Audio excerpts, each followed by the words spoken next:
ఈ యాత్ర 22 రోజుల్లో పూర్తవుతుంది. సెప్టెంబర్ 9వ తేదీన ముగుస్తుంది. ఇరాక్లో నిన్న పార్లమెంట్ ఎన్నికలు జరిగాయి. 2011లో అమెరికా దళాలు ఇరాక్ నుంచి ఉపసంహరించుకున్న నాటి నుంచి ఈ ఎన్నికలు జరగడం ఇదే మొదటిసారి. లక్షలాది మంది పోలీసులు, సైనికులు గస్తీ తిరుగుతుండగా బాగ్దాద్లో వాహనాల రాకపోకలపై నిషేధం విధించారు. ఎన్నికల్లో 60% మేరకు పోలింగ్ నమోదైందని అధికారులు చెప్పారు. ఎన్నికల ప్రక్రియ లక్ష్యంగా దేశంలో వివిధ ప్రాంతాల్లో జరిగిన దాడుల్లో 14 మంది మరణించారు. మూడోసారి ప్రధానమంత్రి పదవి కోసం పోటీ పడుతున్న నూరి అల్ మాలికి తన విజయం తథ్యమని ప్రకటించారు.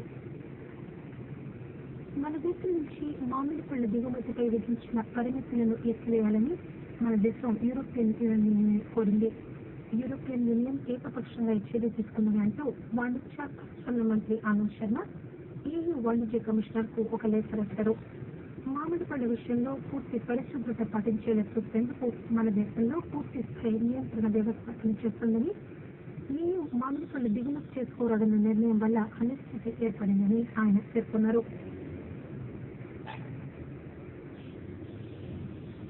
నైజీరియాలో తీవ్రవాదులు అపహరించుకుని పోయిన 230 మంది బడి పిల్లలను విడిపించాలని ప్రభుత్వాన్ని డిమాండ్ చేస్తూ వేలాది మంది నిన్న రాజధాని అబుజాలో నిరసన ప్రదర్శన నిర్వహించారు. బోర్నో రాష్ట్రంలోని ఒక స్కూల్ నుంచి బోకో హరాం తీవ్రవాదులు ఈ విద్యార్థినులను 2 వారాల క్రితం అపహరించుకుని పోయారు. అయితే తానే ఈ అపహరణ జరిపానని బోకో హరాం ఇంతవరకు ధృవీకరించలేదు. ఐపీఎల్ క్రికెట్లో సెకండ్సారి ఛాంపియన్ ముంబై ఇండియన్స్ వరుసగా 5వసారి ఓడిపోయింది.